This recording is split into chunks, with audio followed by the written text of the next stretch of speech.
አንዲት እናት ትንሽ ልጇን ፎቶግራፍ እያነሳች ነበር። በዚያን ጊዜ አንድ ሰው ደረሰ፣ ልጅቷን ገፋት። ተናዶም አብደሻል እንዴ ከመኪናዬ ራቂ አላት። እናትየዋም በጣም ይቅርታ ጌታዬ፣ ልጄ ይህን መኪና በጣም ስለምትወደው ነው አለች። ሰውየውም ይህ መኪና ምን ያህል እንደሚያወጣ ታውቂያለሽ? አንድ ጎማ እንኳን መግዛት ትችያለሽ ሲል ተናገራት። ከዚያም በመኪናው ላይ ትንሽ ቆሻሻ አይቶ በጣም ተናደደ። መኪናዬን አቆሽሽ፣ ለማጠብ $2000 ክፈይኝ ሲል ጠየቃት።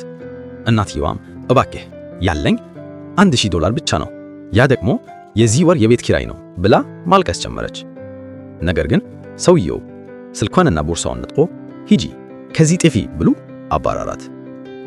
እናቲቱም እየተንቀጠቀጠች በአቅራቢያው ወደሚገኝ ኤቲኤም ማሽን ወሰደችውና ያላትን $1000 አወጣች። ሰውየውም ገንዘቡን ከተቀበለ በኋላ ቦርሳዋን ወረወረላት።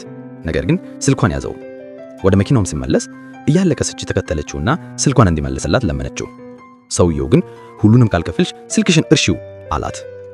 ወደ መኪናውም ሲመለስም የመኪናው እውነተኛ ባለቤት የሆነው አለቃው ቆሞ እየጠበቀው ነበር። አለቃውም የት ነበርክ? ከዚህ ሴት ጋር ምን እየተካሄደ ነው ሲል ሹፌሩን ጠየቀው።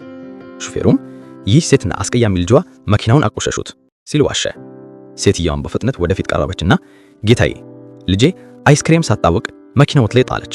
እኔም ለማጠብ $1000 ከፍዬዋለሁ። ነገር ግን ይህ በቂ አይደለም ብሎ ስልኬን ወሰደብኝ ብላ ተናገረች። አለቃውም የመኪናውን ኮፈን ተመልከትና ትንሹን እድፍ ነው የምትይው? እኔ እኮ ጠርገዋለሁ።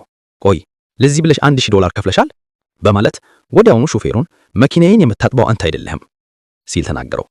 ሹፌሩም ጌታዬ መኪናውን እየጠበቅኩ ነበር ሲል ለመከላከል ሞከረ። አለቃው ግን ምን አይነት ክፉ ሰው ነህ? አሁን ገንዘቧንና ስልኳን መልስላት፣ አለበለዚያ ከስራ ትባረራለህ አለው።